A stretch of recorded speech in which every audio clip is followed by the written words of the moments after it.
Hello కుషికేమ్ James. ఈరోజు మనం discuss చేయాల్సిన క్వశ్చన్ ఏంటి అంటే, ఒకసారి క్వశ్చన్ చూసేయండి. Which of the following is weak oxidant? చాలా వీక్గా ఉండే ఆక్సిడైజింగ్ ఏజెంట్ ఏది?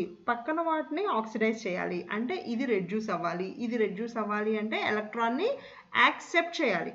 సో ఇచ్చినవన్నీ కూడా మనకి క్యాటయాన్స్. సో ఇవి మూడు కూడా క్యాటయాన్స్ని యాక్సెప్ట్ చేస్తాయి. కానీ ఏది చాలా తక్కువ టెండెన్సీ చూపిస్తుందో యాక్సెప్ట్ చేయడానికి దాన్ని వీక్ ఆక్సిడెంట్ అనొచ్చు. సో ఏది తక్కువ సైజ్ ఉంటుందో అది త్వరగా ఎలక్ట్రాన్స్ని యాక్సెప్ట్ చేస్తుంది. సో మనకి ఇవన్నీ కూడా ఐసో ఎలక్ట్రానిక్ స్పీషీస్. ఎందుకని అన్నిటికీ కూడా వ్యాలెన్సీలో 10 ఎలక్ట్రాన్స్ ఉన్నాయి. సో సోడియం క్యాటయాన్ సైజు పెద్దగా ఉంది, అండ్ మెగ్నీషియం సైజ్ కొంచెం చిన్నగా ఉంది, అల్యూమినియం సైజ్ ఇంకొంచెం చిన్నగా ఉంది. మనకి తెలుసు ఐసో ఎలక్ట్రానిక్ స్పీషీస్లో క్యాటయానిక్ ఛార్జ్ పెరిగే కొద్దికి అటామిక్ సైజు తగ్గుతుంది అని చెప్తాం.